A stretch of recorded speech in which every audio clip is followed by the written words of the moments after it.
Hello students, welcome to my YouTube channel NKS Mathematics।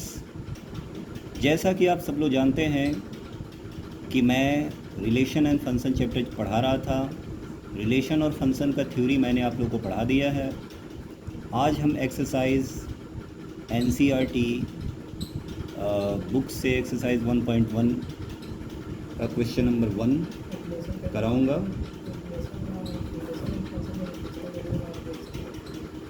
बाकी जो भी परेशानी होगी, अगर आप लोग को थ्योरी समझ में नहीं आ रहा होगा तो मेरा पिछला वीडियो आप लोग देख सकते हैं, उसको भली भांति समझ सकते हैं। Relations and function, relations and function.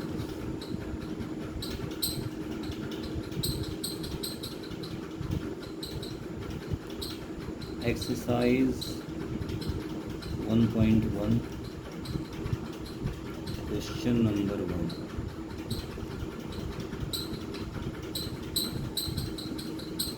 Determine, question 1 है,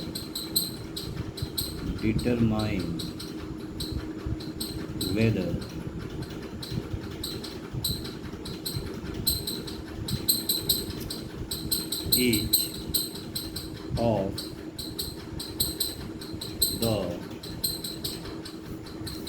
each of the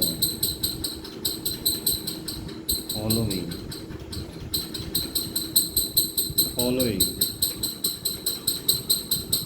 relations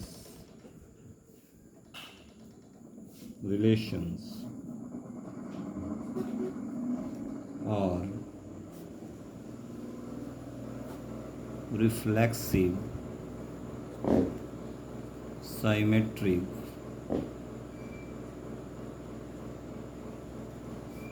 and transitive।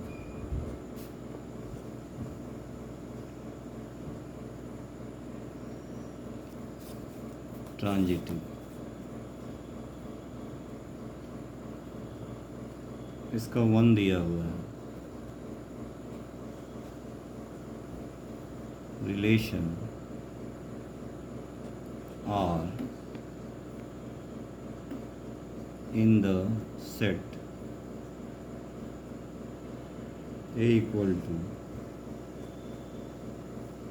1 2 3, यहाँ 13 और 14, ये है सेट। और कोई रिलेशन जो है दिया हुआ है टेबुलर फॉर्म में,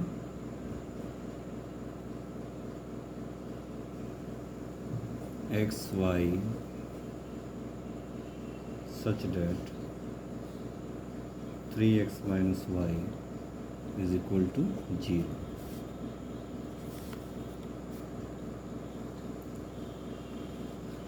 सॉल्यूशन इसका देखेंगे।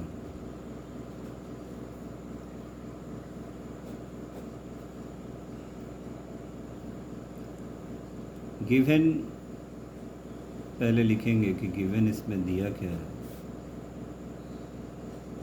A equal to 1 2 3 4 dot dot 13 14, और R इक्वल टू दिया हुआ है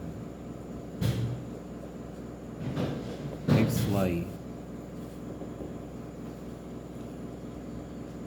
such that 3x minus y equal to 0। तो पहले हम लोग इसको चेक करेंगे reflexive.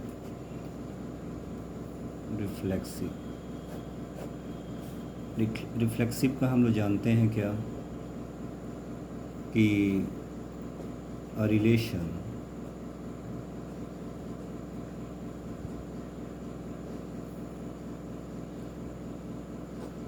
AA belongs to R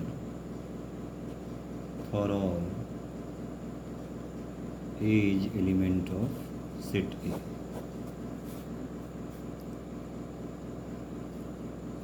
तो therefore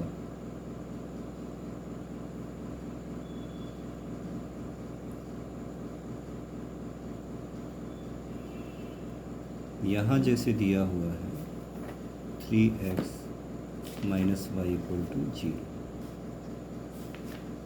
तो y इक्वल टू क्या है 3x। तो x का वैल्यू अगर हम यहाँ पे पुट करते हैं 1, तो y का वैल्यू क्या हो जाता है 3। x का वैल्यू अगर हम पुट करते हैं 2, तो y का वैल्यू क्या हो जाता है 3 2 जा 6। x का वैल्यू अगर हम पुट करते हैं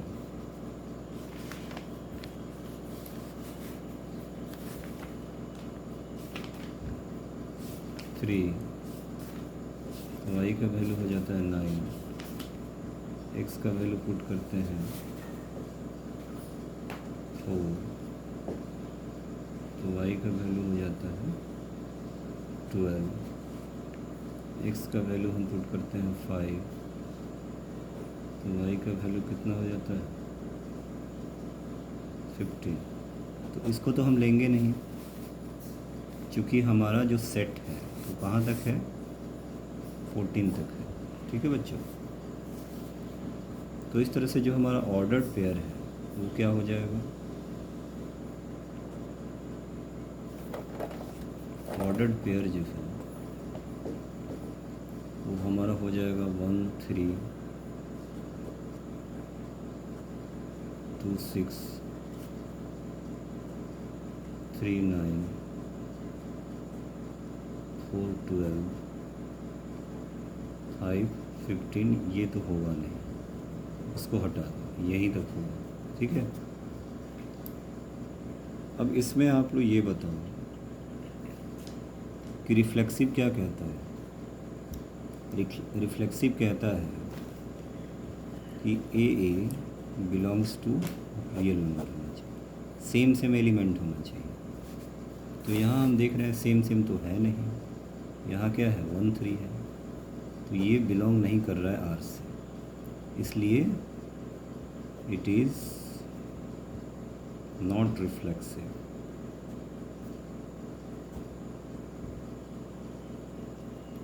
ठीक है, अब हम लोग चेक करेंगे सिमेट्री।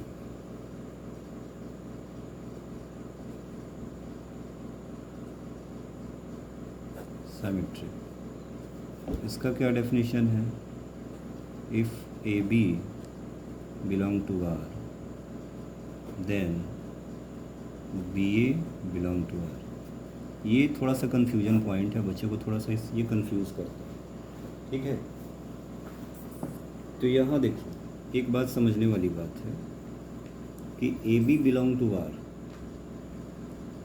अगर ए बी आर को बिलोंग करेगा, अगर ऐसा होगा तो ऐसा होगा, ऐसा है तो ऐसा होगा, लेकिन अगर ऐसा नहीं है तो भी हमारा सिमेट्रिक होगा। जैसे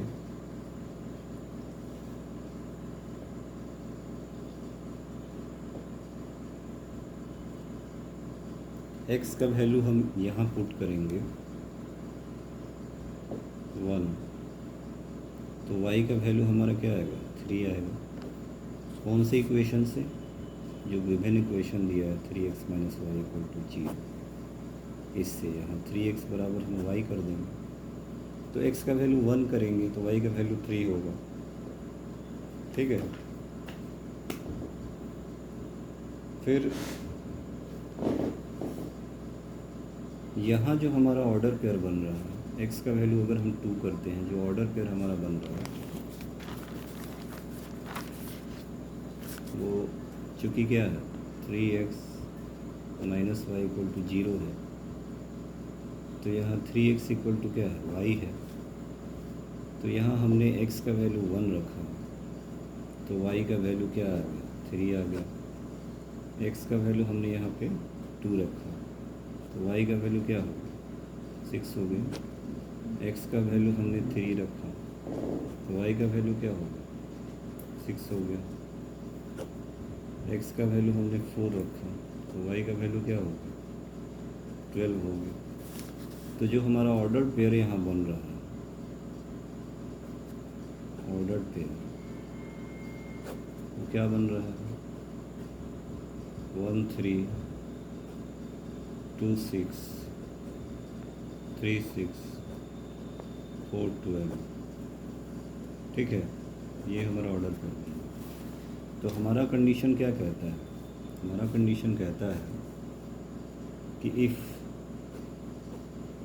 ए बी अगर बिलोंग करता है,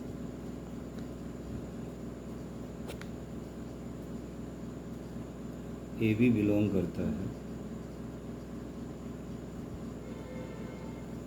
रिलेशन को, तो बी ए भी क्या करेगा?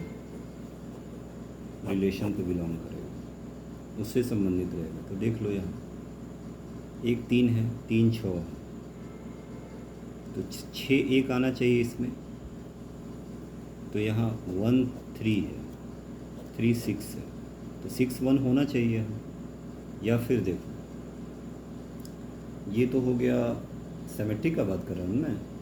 सिमेट्री का बात जो है ये समझो कि 1 3 है तो 3 1 होना चाहिए इसमें, 2 6 है तो 6 2 होना चाहिए, 3 6 है तो 6 3 होना चाहिए, 4 12 है तो 12 4 होना चाहिए।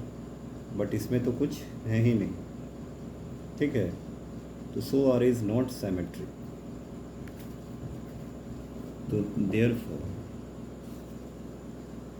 या पहले यहाँ हम लिखते हैं सिंस 1 3 अगर बिलोंग करता है रिलेशन से, तो 3 1 यहाँ पे है ही नहीं रिलेशन से बिलोंग करने के लिए। इसलिए आर इज नॉट सिमेट्रिक। समझ गए बच्चों? अब आते हैं ट्रांजिटिव। इसका क्या कंडीशन है? इसका कंडीशन है इफ़ ए बी बिलोंग करता है रियल नंबर को एंड बी सी बिलोंग करता है रियल नंबर को, तो देन ए सी जो है बिलोंग करेगा किसको? Real number. तो इस बात को आप तो समझिए। यहाँ कहने का मतलब है, एक इस बात को मैं समझा रहा हूँ कि जैसे मान लीजिए कि आपको कहा जाए कि आपको स्कूल में आना है, तो स्कूल में आना है तो मान लो पेरेंट टीचर मीटिंग है, तो आपसे कहा जाए कि स्कूल में आपको आना है विदाउट ड्रेस, तो बिना ड्रेस के अगर आप जाते हैं तो आप, अगर ए बी भी है तो काम चलेगा, उसको हम कह देंगे कि ट्रांजिटिव है।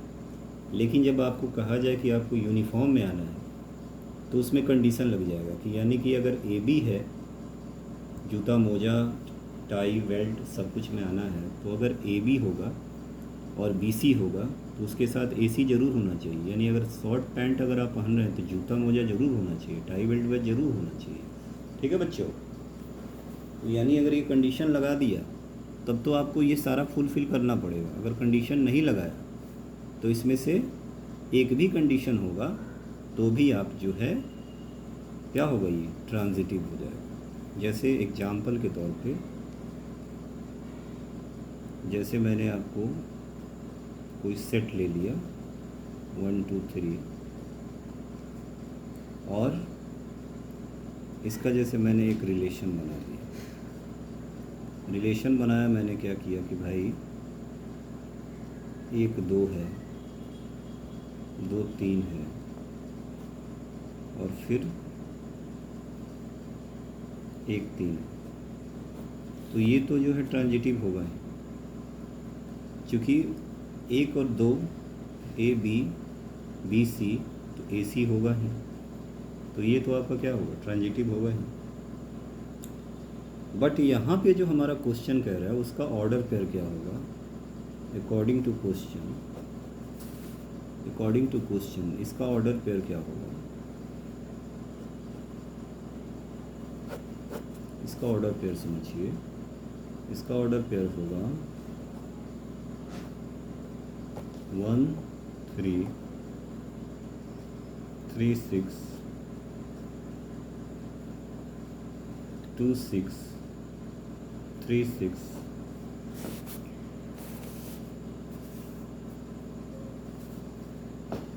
3 6 4 12, ठीक है। तो यहाँ आप देखिए, अगर 1 3 है तो 3 6 है, 1 3 है तो यहाँ क्या है 3 6 है, तो 1 6 होना चाहिए, लेकिन 1 6 इसमें तो है नहीं। तो ये क्या कर रहा है, इसके रूल को तो फॉलो नहीं कर रहा है। तो इसका मतलब क्या लिखेंगे यहाँ पे कि सो R is not transitive, R is not transitive। समझ गए बच्चों? इस तरह से हम क्वेश्चन को सॉल्व करेंगे। एक बार फिर से आप लोग ध्यान देंगे, types of relations, types of relations. पहला हो गया आइडेंटिटी, दूसरा हो गया रिफ्लेक्सिव, तीसरा हो गया साइमेट्रिक, चौथा हो गया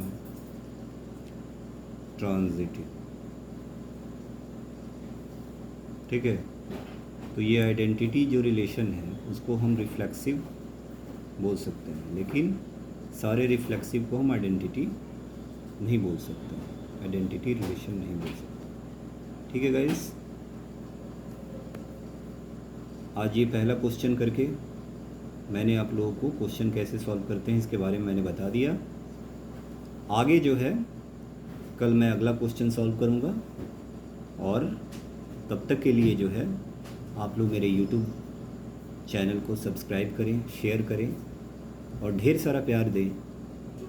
और ये मुझे बताएं कमेंट बॉक्स में लिख के कि आपको मेरे पढ़ाने का तरीका कैसा लगा, आपको जो मैंने पढ़ाया टाइप्स ऑफ रिलेशंस, ये बात आपको समझ में आई या नहीं आई, या इससे और बेहतर मैं अपने आप को आप लोग के सामने रिप्रेजेंट कर सकूं। इसके लिए आप लोग मुझे मोटिवेट करें। Thank you.